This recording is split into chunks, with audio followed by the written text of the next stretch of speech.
Now, look at an example like so. We don't even care about the graph, but we need the vertex. So what we have to do, if we have to find the vertex and the domain and range, is we need to put it into standard form. The only way to convert it to standard form is complete the square. So let's take this equation and let's complete the square on it to figure out what the vertex is and what the domain and the range is of this equation. So, first thing, remember, we can't complete the square if there's a number in front of the x's. So we're going to factor out the 3, leaving us with x squared minus 7x, and remember that plus 5 is just going to come along for the ride, and we're just going to carry it along all the way through.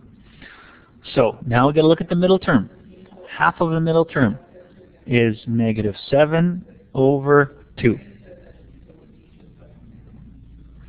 So when we square that, we're going to get 49, that's a 4,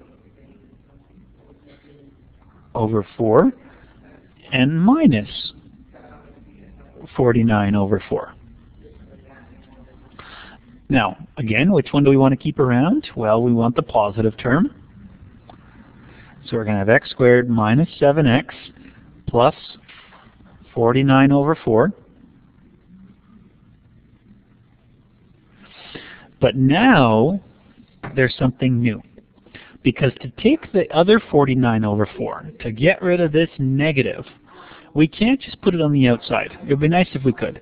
But we have this little old 3 kicking around on the outside here. And remember, if there's a number on the outside, it multiplies in for everything. So if we want to take out this term, we have to hit it with the 3 and then put it at the end. And that's what we're going to do.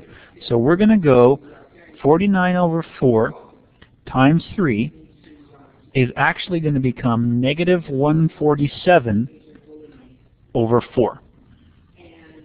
So this plus 5 was coming along for the ride, and we're at negative 147 over 4.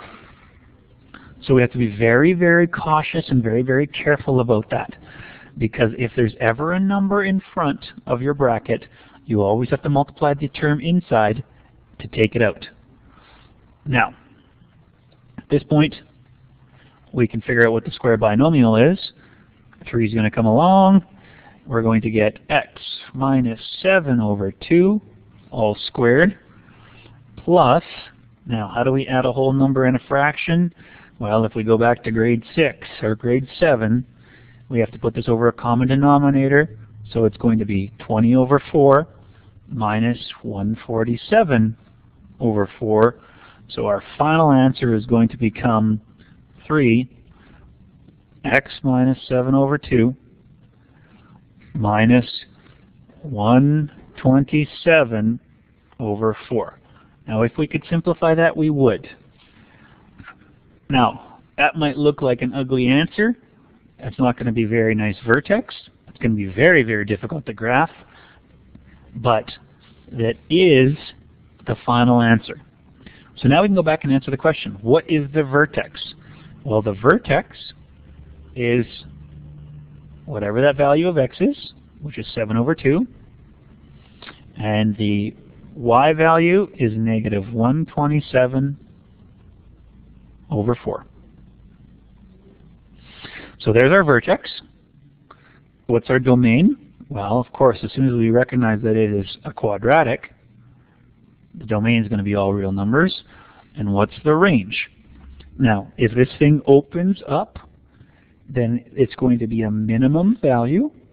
So we're going to have y values that are always bigger or always greater than or equal to 127 over 4.